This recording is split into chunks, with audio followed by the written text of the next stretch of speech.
Good morning all students. आज जो है हम क्लास 10 में संघवाद में जो है हम जो है संघीय व्यवस्था जो है कैसे चलती है उसके बारे में और भाषाई राज्य के बारे में जानेंगे। सर्वप्रथम जो है हम जो है संघीय व्यवस्था कैसे चलती है, किसी भी देश में जो संघीय व्यवस्था कैसे चलती है, उसकी सफलता के कौन कौन से कारण है उसके बारे में जानेंगे।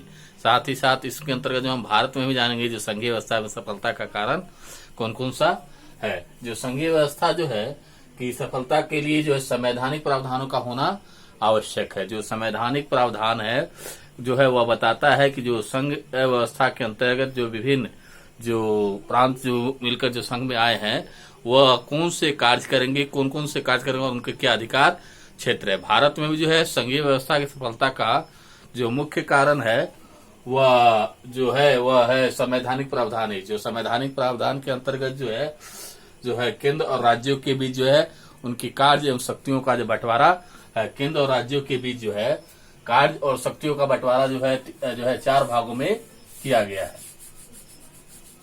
4 भागों में किया गया है। जो पहला है वह है संघ सूची,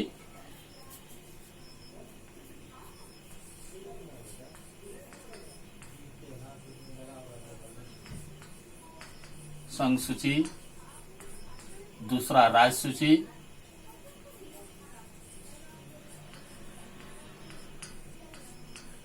राज्य सूची।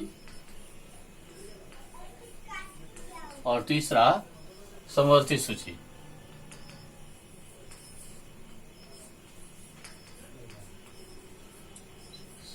तीसरा जो है वह है समवर्ती सूची।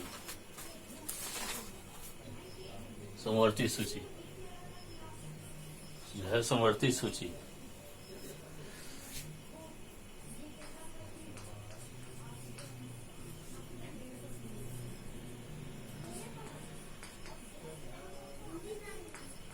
संघ सूची के अंतर्गत जो है जो राष्ट्रीय हित के विषय है उस पर जो है कानून बनाने का अधिकार जो है वह केंद्र को है। केंद्र जो है राष्ट्रीय हित के विषय को ध्यान में रखकर जो है वह सुरक्षा से संबंधित, विदेश नीति से संबंधित, वह जो है आर्थिक नीति से संबंधित जो है वह निर्णय ले सकती है। वहीं जो है राज्य को भी जो है जो संघ के अंतर्गत विभिन्न राज्य जो मिलकर बने हैं उनको भी जो है उस क्षेत्र की जो है इच्छाओं आकांक्षाओं के अनुरूप जो है वहां जो है वह नए कानून बना सकती है। नए कानून बना सकती है। उनके भी जो है साथ ही साथ समवर्ती सूची, जो समवर्ती सूची में है जो केंद्र और राज्य दोनों ही मिलकर जो है जो कानून बना सकती है। परंतु यदि कोई विवाद होता है तो जो है केंद्र द्वारा कानून जो है बनाया गया मान्य होगा। जो चौथा है अवशिष्ट सूची। जो अवशिष्ट सूची का कहने का मतलब हुआ शेष, यानी इन तीनों के बाद जो शेष जो बने गए हैं उनके जो है जो अवशिष्ट सूची के अंतर्गत जो है कानून बनाया जाता है। जो संघीय व्यवस्था की सफलता का जो दूसरा जो कारण है वह केवल संवैधानिक प्रावधान नहीं है, बल्कि उसका एक और कारण है जो है लोकतांत्रिक राजनीतिक चरित्र भी। लोकतांत्रिक राजनीतिक चरित्र का मतलब हुआ एक लोकतांत्रिक राजनीतिक चरित्र में संघवाद की जो है भावना होती है। जो लोकतंत्र में राजनीतियों का जो चरित्र होता है वह भी जो है संघ व्यवस्था की सफलता का मुख्य कारण है। जो पहला जो संघवाद की भावना, संघवाद की भावना। दूसरा विविधता का आदर। जो लोकतांत्रिक चरित्र के अंदर जो विभिन्न प्रकार की विविधता है, भारत में जो विभिन्न धर्म, जाति, भाषा के लोग हैं उनका जो है आदर होता है और साथ रहने की इच्छा और हमारे देश के आदर्श के रूप में स्थापित होना भी जो है सुनिश्चित हुआ है, जिसके कारण जो है संघीय व्यवस्था सफल हुई है। इस प्रकार हम कह सकते हैं भारत में जो संघीय व्यवस्था सफलता होने का 2 कारण है। पहला जो है वो संवैधानिक प्रावधान, जिसके अंतर संविधान के अंतर्गत जो कार्य और अधिकार बटे हुए। दूसरा लोकतांत्रिक चरित्र जो है संघवाद की भावनाओं का आदर करता है, विविधताओं का आदर करता है और साथ रहने की इच्छा प्रकट करता है। अब हम दूसरा देखेंगे भाषाई राज्य के बारे में। भाषाई राज्य के बारे में भाषाई राज्य के बारे में जो भारत जो है सन 1947 में लोकतंत्र की राह पर जो अपनी जीवन यात्रा शुरू की, लेकिन भाषा के आधार पर प्रांतों का गठन हमारे देश में लोकतांत्रिक राजनीति की जो है पहली कठिनाई थी। जब भारत आजाद हुआ उसमें जो है मात्र जो है 17 प्रांत थे। 17 प्रांत थे। और 17 प्रांत थे।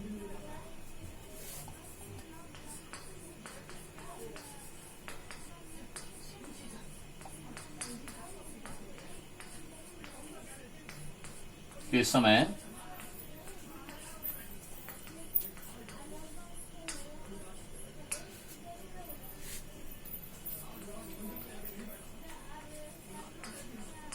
प्रांतों की संख्या जो है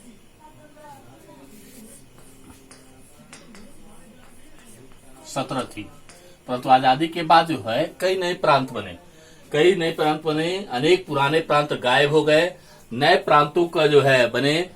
तो प्रांतों की जो है सीमाएं, क्षेत्र एवं नाम भी बदला गया। और 1956 में जो है राज्य भाषा आयोग का गठन किया गया, जो जिसने नए राज्य की स्थापना की अनुशंसा की। और अनुशंसा के बाद जो है प्रांत और जो है केंद्र से अनुशंसा के बाद जो नए प्रांतों का उदय हुआ। जो नए राज्यों के गठन जो है कई कारण थे। जो पहला जो कारण था, भाषाई आधार पर राज्यों के गठन से जो है देश मजबूत होगा। जो नए राज्यों के गठन का मानना था कि जो भाषा के आधार पर जो होगा, जो नए राज्य गठन होंगे उससे देश की एकता मजबूत होगी। दूसरा, इससे भाषा जो है, एक भाषा बोलने वाले लोग एक ही राज्य में आ जाएंगे। जो विभिन्न भाषा बोलने वाले जो लोग हैं भारत में, विभिन्न भाषी लोग हैं, इससे नए राज्यों, नए प्रांतों के बनने से वह एक ही प्रांत में आ जाएंगे। तीसरा, कुछ प्रांतों का जो है गठन जो है उनकी जो है संस्कृति, भूगोल, जातीय भिन्नताओं को जो है रेखांकित के एवं उनके आदर के लिए भी किया गया। यानी जो कुछ प्रांतों का जो गठन जो है उनकी सांस्कृतिक, भौगोलिक जो है जातीय भिन्नता थी उसको रेखांकित करने, उसको आदर देने के लिए किया गया। जैसे नागालैंड, उत्तराखंड एवं झारखंड राज्य आदि जो कई जो नए राज्यों का जो नए राज्यों का भी उदय हुआ। जैसे हिमाचल प्रदेश,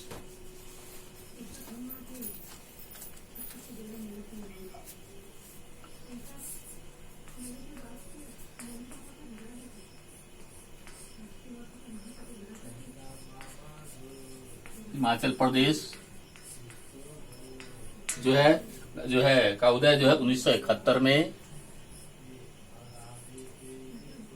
पश्चिम बंगाल जो है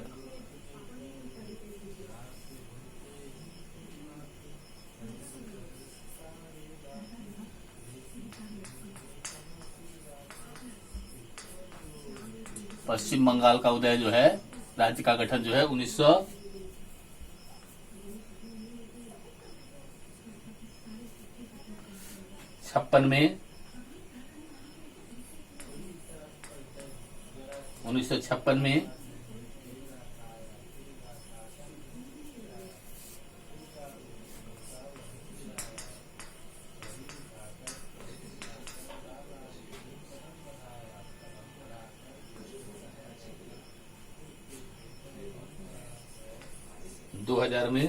जो है 15 नवंबर 2000 में जो है झारखंड का गठन हुआ। राजस्थान का जो है 1956 में।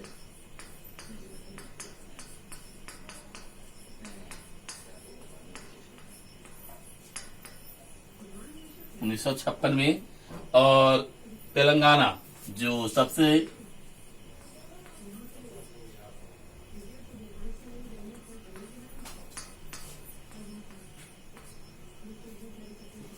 तेलंगाना का जो गठन हुआ वह 2014 में। 2014 में जो है तेलंगाना राज्य का गठन हुआ। जो साथ ही साथ जो है नए जो राज्यों गठन का जो एक और कारण था वह प्रशासनिक कार्यों को सरल बनाने को थी। जो प्रशासनिक कार्य थे उसको सरल बनाने के लिए भी जो है नए राज्यों का गठन हुआ। उनका मानना था जो बड़े प्रांत थे उनके में प्रशासनिक कार्यों में जो है कठिनाइयां होती थी। साथ ही साथ जो विकास की योजना थी वह सुचारू रूप से लागू नहीं पाती थी। इसलिए जो है प्रशासनिक कार्यों को जो सरल बनाने के जो है नए राज्यों का गठन किया गया। और इससे जो है राष्ट्रीय एकता में वृद्धि हुई। जो नए राज्यों के गठन के संबंध में जो है, जो विभिन्न नेता जो थे, विभिन्न जो राजनीतिक नेता थे, वह जो है प्रारंभ में इसका विरोध करते थे। उनका मानना था इससे जो है भारत की एकता जो है भारत की एकता जो समाप्त हो जाएगी। परंतु बाद में बाद में इसका जो निष्कर्ष निकाला, जो नए राज्यों के बनने से जो है न केवल जो विविधता में जो है एकता में निखार आया, बल्कि प्रशासनिक कार्यों में भी जो है सरलता आई, और इससे जो नए प्रांत बने उनमें विकास की भी जो है अपार संभावनाएं हुई, और उन राज्यों ने जो है विकास जो है तीव्र गति भी प्राप्त की।